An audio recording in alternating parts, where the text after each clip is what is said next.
Okay, so we're at the Michigan Production Complex in Rochester Hills. It's located at the corner of Tinkin and Rochester Road. It's the old twist drill facility. Correct. And just tell us a little bit about the facility, how long you've been here, and what's going on here in general. Well, the facility was actually closed a couple of years ago.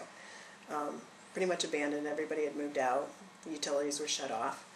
And when the film industry started building momentum here, my partner and I decided to resurrect the building, renovate it, turn on all the utilities again, bring it back to life, and start offering the facility for the film industry. And so you've been here about a year? Yes, actually. We opened the doors at the end of May of 2010. So you're just coming up on your 1-year anniversary?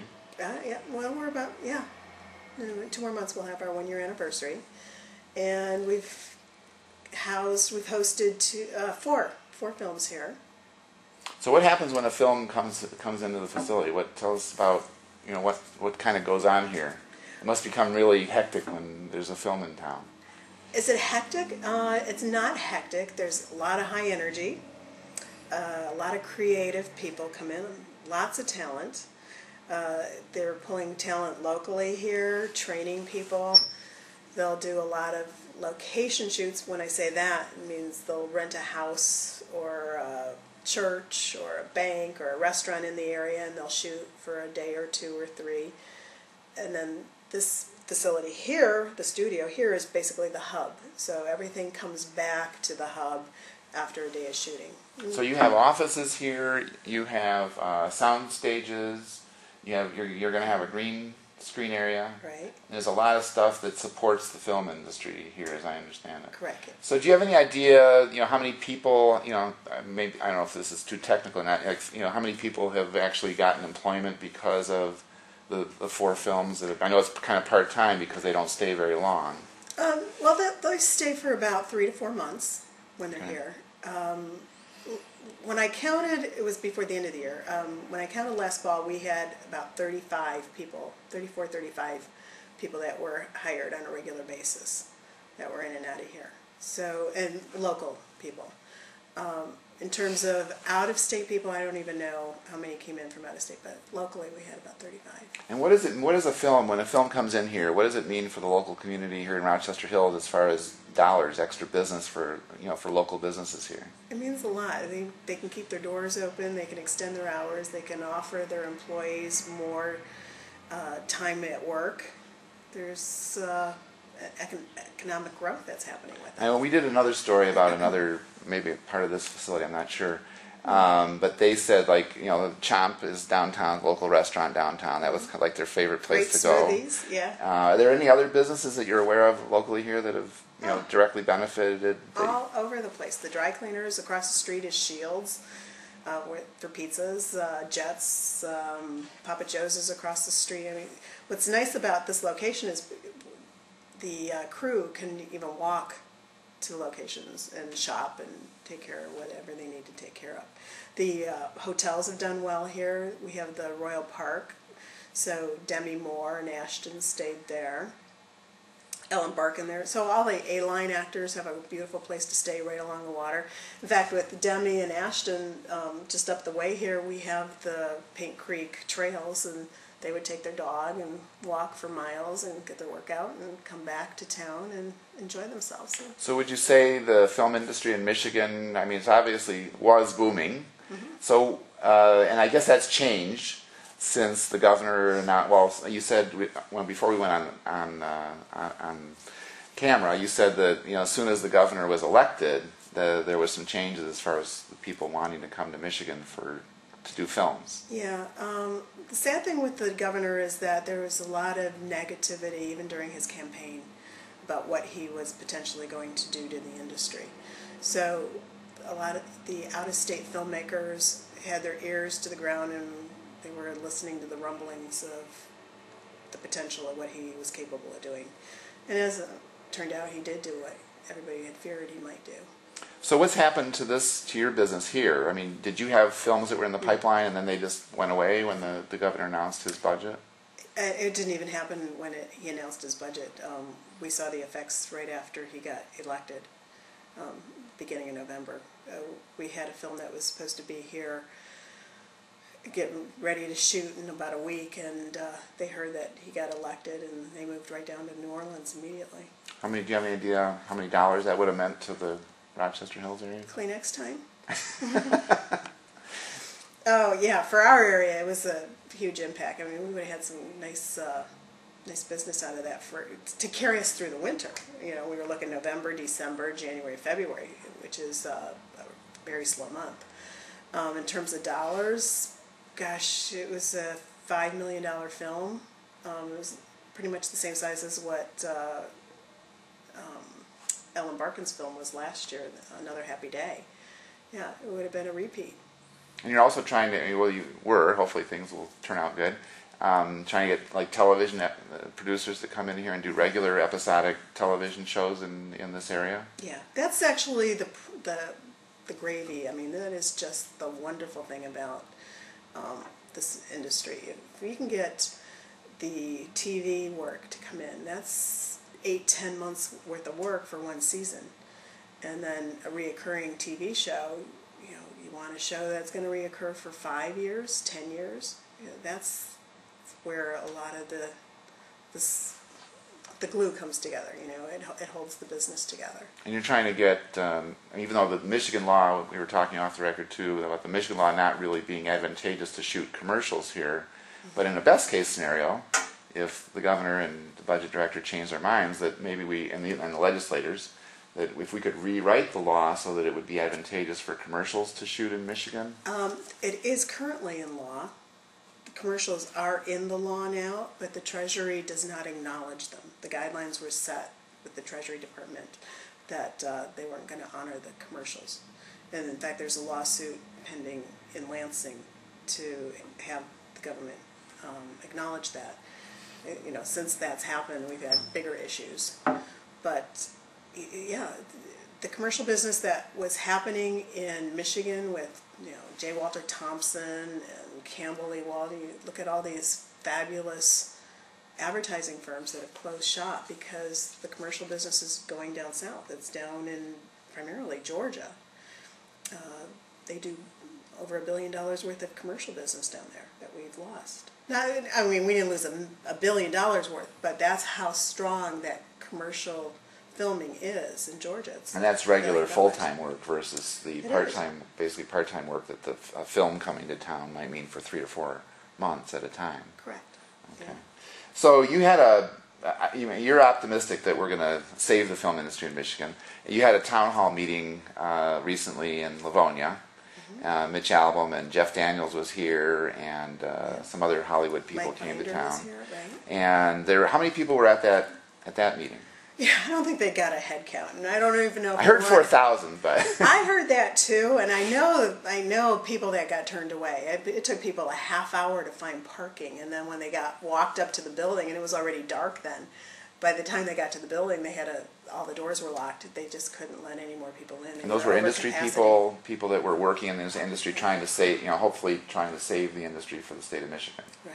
So you're kind of strategizing now how to approach the governor, John Nixon, the budget director, and our state legislators to try to save the industry. Yes. So you're having a meeting here on Tuesday, the 22nd, as I understand it. Tell our readers a little bit about what's going to be happening here on Tuesday. Well, the event actually starts in the afternoon at 3 o'clock, and we're opening the doors to the people that have benefited to the film industry. We want the people that have enjoyed the pleasures of having it here for 2 years come in and share with us their stories. We are asking everybody to at least write one letter while they're here, which we will then deliver to Lansing, to their House representative, their senator. They can write the governor. But we're asking only one thing, is that they sit down and write at least one letter. They can write 10. Nobody's going to stop them. But once the event's over, we're going to probably wrap at about 9 o'clock. Once the event's over, we're anticipating boxes and boxes full of letters. But you're going to have entertainment here. I mean, this isn't just a thing where people are going to come, sit down at a table, and write a letter. This is no library event, no. This is it'll be a party. You know, it'll be an event that we want to do here at the studio for the film people. There's going to be food here. There will be speakers here, entertainment. We've got country singers, rap artists. We've got all different kinds of comedians. All different. A whole venue of talent will be here, so people can come in and enjoy themselves. Okay. And so the goal is to change the governor's mind, basically, on whether he continues to support the film industry in Michigan. Yes. That's the ultimate goal. Yes. So, and you also have to try to change the minds, I guess, of enough legislators, because it seems to be a fairly negative environment as far as whether people support continuing to give the level of film credits that we're currently, well, they're actually film rebates. I want to ask you that too. Mm-hmm. Mitch Albom explained it at the town hall meeting, but maybe you can go through it again too. How they're really film rebates, or tax rebates. The credits, yeah. So explain, if you can, how that actually works, so people kind of understand a little bit of the nitty gritty rather than just the broad brush thing that we usually get. All right, let's say ABC filmmaker comes into the state and has a $10 million film that they want to shoot here in Michigan. Initially, what they need to do is fill out an application in Lansing. There's a form at the Michigan Film Office that they fill out and submit in. Within 2 or 3 weeks, they can get approved. That doesn't mean that they're getting money, right? They get approved, and then they'll come into the state and they'll start filming. So they'll film for 3 or 4 months, like we had just talked about a while ago. After they're done filming, they have to go through an audit process, and they have to submit in their paperwork back to Lansing. The Treasury goes through all that, critiques it, and then adjustments made. They have to do a certain percentage of work here in Michigan. Some of these films will work here in Michigan, and then they might do another shoot in Ohio, or they might need some film shoots in New York. Well, whatever's in Ohio, New York doesn't qualify for the 42%, right? And they have to use Michigan They have workers. to, yeah, and they have to be transparent about it. They have to justify where their costs are being spent. The hotels, the cleaners, the restaurants, they have to qualify, the studios, they have to qualify all that. So by the time the process is finished for ABC Filmmaker, they're not going to see any money come back for at least a year to 18 months. So it is a process. And it's a rigorous audit, it sounds like, that they have to go through in order to qualify for getting the rebate. Correct. At all. Correct. Our state has the tightest constraints when it comes to this. Louisiana, they've already been doing this for 5 years, so their format is really simple, and it's easy for filmmakers to go down there because they've already they've already been through that. They understand the format of it. Michigan, we just hold a real tight ship when it comes to releasing those funds. Okay, and so well. You said you were optimistic off the record about that you feel like you had a conversation recently with John Nixon, the budget director for Governor Snyder. And so, what's the basis of your optimism? When I did talk to him, he was respectful to the fact that Michigan's lost a lot of work, and it hit home. They understand that. They are taking a very serious look to it.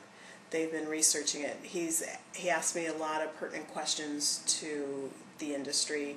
Asked a lot about television business in Michigan, commercial business, and from his dialogue, he's studying this. They're analyzing this. They're not putting it on the back burner and just going, I'm going to walk away from it. I really did appreciate what he was saying to me and the questions he was asking me, because they're delving into this and analyzing it. And not that he made a promise to me, but he did say to me that in about 3 weeks, they're going to come back and surface, and they'll have something that will be substantial. One of I forgot to ask you was about the tax credit is also based on, as I understand it, talking to Francesca, based on where the film is shot. as far as the city. So there's different credits based upon different amounts of credit, percentage-wise, depending upon which city in Michigan and the films are shot in. It's only a 2% difference. If they film in Detroit, downtown Detroit city area, or let's say Pontiac, or I think Flint as well, there are core areas in the state where they qualify at 42% for shooting at that location. And then if they're not shooting in those core locations, then it's a 40%. Okay. So it's just 2% different. But overall, would you say, I mean, economically, just looking at numbers, because our governor's an accountant, a nerd by admission, self-admission. Okay. The film industry's been a very big net positive, dollar-wise, for the state of Michigan. So do you have a sense, why they, at least initially, maybe they're changing their minds, why they were looking at basically killing the film industry in Michigan? I think, if you were going to just look at the black and white and you're going to look at just what's in the bank account and not look at what's going on economically around that bank account, he's controlling that bank account.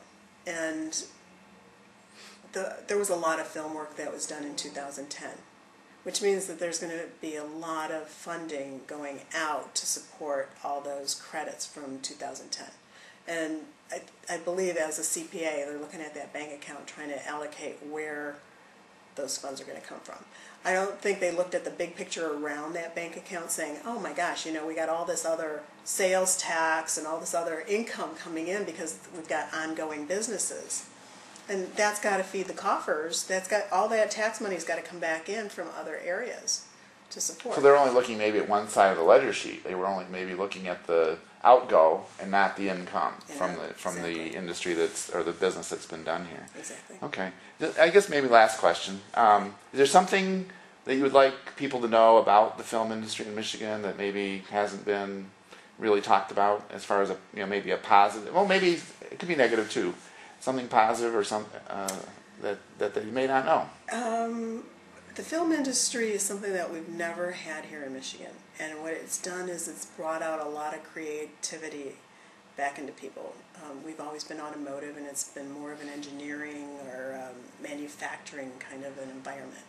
So what the film industry's done is brought out that inner passion in people. It's not for everybody, but the people that are good at it, that enjoy it, they're passionate people.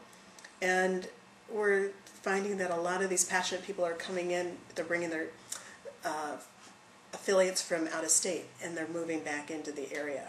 A lot of the students that have graduated from colleges around here, they're all coming, I can't say this month, but they were all coming back to the state.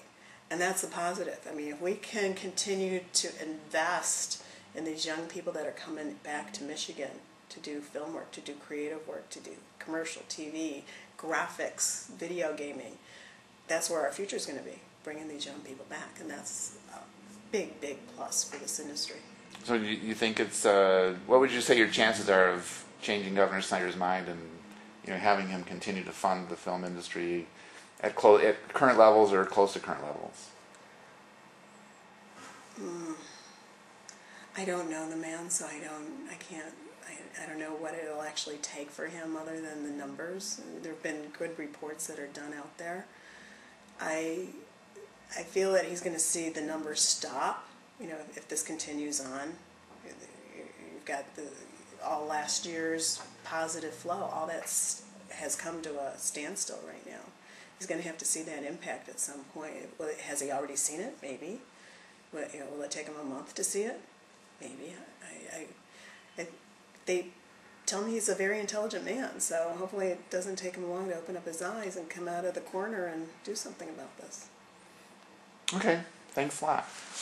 You're welcome.